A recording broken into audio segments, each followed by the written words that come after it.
आपल्या सगळ्यांच्या आयुष्यात अशी एकतरी व्यक्ती नक्कीच येते ना, जी स्वतःला जगातली सर्वात शहाणी व्यक्ती समजते आणि बाकी सगळ्यांना सतत कमी लेखते. नेहमी वरच्या सुरात बोलणं, इतरांना मूर्ख समजणं. बापरे, अशा घमेंडी लोकांशी डील करणं म्हणजे त्यांना सामोरं जाणं प्रचंड निराशाजनक असू शकतं. आजच्या या खास विश्लेषणात आपण एका अत्यंत रंजक माहिती स्रोताचा सखोल अभ्यास करणार आहोत. यातून आपण शिकणार आहोत की अशा लोकांशी भावनिक न होता त्यांच्याच मानसशास्त्राचा वापर करून त्यांना कसं अत्यंत शांतपणे हाताळायचं. या मूळ स्रोतामध्ये ना अगदी अचूकपणे 8 प्रॅक्टिकल म्हणजे प्रत्यक्ष वापरता येतील अशा मानसशास्त्रावर आधारित रणनीती दिल्या आहेत. या 8 उपायांचा वापर करून आपण एखाद्याचीही विषारी वागणूक पूर्णपणे मोडून काढू शकतो. आणि यातली सर्वात उत्तम गोष्ट काय माहितीये, हे सगळं करताना आपली स्वतःची मानसिक शांतता आपल्याला अजिबात गमवावी लागत नाही. आता प्रश्न पडतो की अशा वागणुकीचा आपल्याला एवढा भयंकर भावनिक त्रास का होतो. याचं मुख्य कारण म्हणजे बऱ्याचदा गप्प बसून आतल्यात कुढत राहणं ही आपली नैसर्गिक प्रतिक्रिया असते. कारण मुळात समोरच्याला काय आणि कसं उत्तर द्यायचं हेच आपल्याला माहीत नसतं. रागाने बोललो तर उगाच वाद वाढतो आणि गप्प राहिलो तर ती व्यक्ती आणखी डोक्यावर बसते.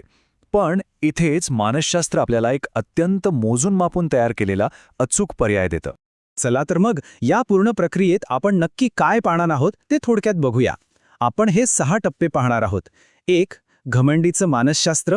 2. शांतता आणि आरसातंत्र. 3. स्तुती आणि स्वतःची किंमत. 4. चुका आणि मर्यादा. 5. दुर्लक्ष आणि अंतर. आणि 6. स्वाभिमान. हे सगळे टप्पे निष्क्रिय बचावापासून ते सक्रिय अंतरापर्यंत कसे स्टेप बाय स्टेप जोडलेले आहेत ते आता आपण पाहूया. तर सुरुवात करूया पहिल्या टप्प्यापासून. घमेंडी लोकांचं मानसशास्त्र आणि त्यांची आतली कमजोरी. या विश्लेषणाचा बेस अगदी स्पष्ट आहे. मानसशास्त्र सांगतं की जगातल्या प्रत्येक घमेंडी माणसाच्या आतना एक लपलेली मानसिक कमजोरी असतेच असते. फक्त ती कमजोरी ओळखता आली पाहिजे की मग त्यांचं शस्त्र त्यांच्यावरच उलटवता येतं आणि त्यांची ही वागणूक एका सेकंदात निष्प्रभ करता येते. आता वळूया दुसऱ्या टप्प्याकडे. शांतता आणि आरसातंत्र. हा असा उपाय आहे ज्यामध्ये आपली खूप कमी ऊर्जा खर्च होते आणि वादाची शक्यता तर जवळजवळ नसतेच. हा एक अतिशय सुरक्षित आणि तितकाच प्रभावी बचाव आहे. यातली सर्वात भारी कन्सेप्ट म्हणजे हे आरसातंत्र. आता हे काम कसं करतं, तर जेव्हा एखाद्याचं वागणं आपण जसंच्या तसं त्याला परत देतो ना, तेव्हा तो माणूस आतून भयंकर अस्वस्थ होतो. म्हणजे समजा जर समोरून उत्तर द्यायला उशीर होत असेल किंवा अत्यंत थंडपणे बोललं जात असेल तर आपणही अगदी तसंच वागणं गरजेचं ठरतं. आणि हा काही कुठला सूड वगैरे नाहीये बरं का. हा एक मानसशास्त्रीय आरसा आहे जो समोरच्या व्यक्तीला त्यांच्या स्वतःच्या वास्तवाची आणि चुकीच्या वागणुकीची जाणीव करून देतो. विचार करा, अशा घमेंडी व्यक्तीला खऱ्या अर्थाने काय हवं असतं. त्यांना तुमचा राग, तुमची चिडचिड किंवा तुमची भावनिक प्रतिक्रिया बघायची असते. तिथेच तर त्यांचा विजय असतो. पण मानसशास्त्र सांगतं की पूर्ण शांतता हे तुमचं सर्वात मोठं चिलखत आहे. जर तुम्ही फक्त ठीक आहे किंवा असं आहे का एवढंच उत्तर दिलं तर ती व्यक्ती पूर्णपणे गोंधळून जाते. कारण त्यांना भांडणासाठी जे इंधन हवं असतं तेच तुम्ही देत नाही. उगाच स्पष्टीकरण देत बसला नाहीत तर त्या व्यक्तीचा खेळ तिथेच संपतो. आता पुढचा टप्पा क्रमांक 3. स्तुती थांबवा, स्वतःची किंमत वाढवा. हा टप्पा आहे समोरच्याला खोटं महत्त्व देणं थांबवण्याचा आणि स्वतःची आंतरिक किंमत वाढवण्याचा. तुम्हाला माहितीये, या घमेंडी व्यक्तींचं खरं इंधन काय असतं? सतत मिळणारी स्तुती आणि इतरांकडून मिळवणारं लक्ष. जेव्हा आपण हे इंधन देणंच बंद करतो ना, ज्याला व्हॅलिडेशन स्टार्वेशन असं म्हणतात, तेव्हा ती व्यक्ती आतून प्रचंड अस्वस्थ होते.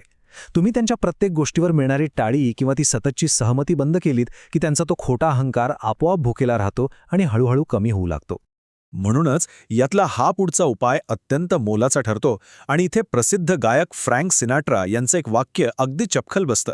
सर्वात मोठा सूड म्हणजे मिळवलेलं प्रचंड यश. स्वतःची किंमत वाढवणं, नवीन कौशल्य शिकणं आणि स्वतःला इतकं मोठं करणं की समोरच्या व्यक्तीला नाईलाजाने का होईना तुमच्याशी बरोबरीच्या नात्यानेच बोलावं लागेल, हाच यावरचा खरा उपाय आहे. कारण एका यशस्वी माणसाला कुणीही इतक्या सहजसहजी दुखावू शकत नाही.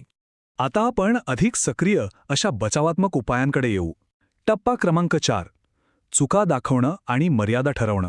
जेव्हा केवळ शांत राहून काम होत नाही, तेव्हा नेमकं काय करायचं हे या टप्प्यात सांगितलं आहे. घमेंडी व्यक्तीला नेहमी वाटत असतं की ते कधीच चुकत नाहीत. पण जेव्हा ते प्रत्यक्षात चुकतात तेव्हा त्यांना योग्य पद्धतीने आरसा दाखवणं अत्यंत गरजेचं असतं.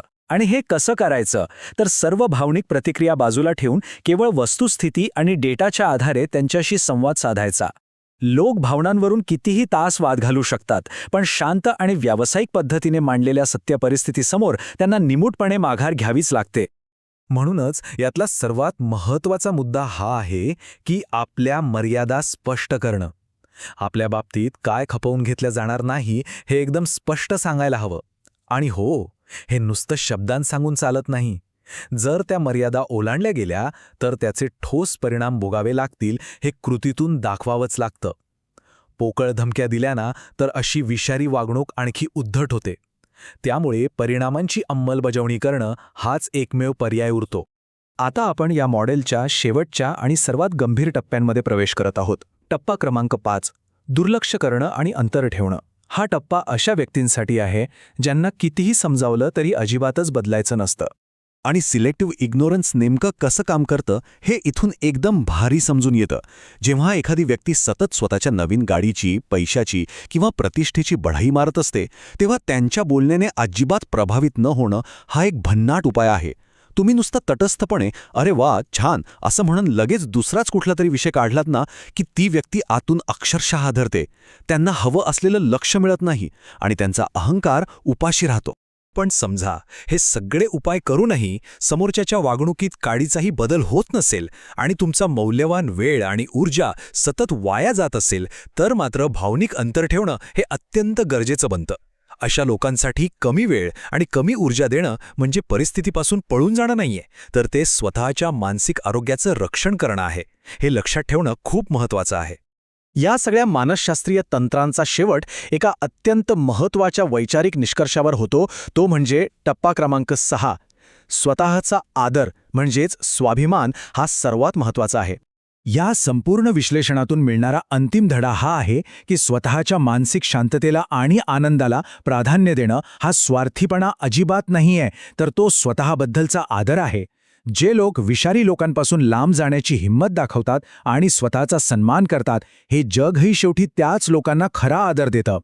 आणि शेवटी हा एक अतिशय विचार करायला लावणारा प्रश्न आपल्यासमोर उभा राहतो. एखाद्या व्यक्तीच्या खोट्या अहंकाराला जपत बसण्यासाठी स्वतःची अमूल्य अशी मानसिक शांतता पणाला लावणं हे खरंच योग्य आहे का? या एका प्रश्नाचं उत्तर ज्याचं त्याने शोधणं आणि योग्य तो निर्णय घेणं हेच खऱ्या अर्थाने शहाणपणाचं लक्षण आहे. नक्की विचार करा.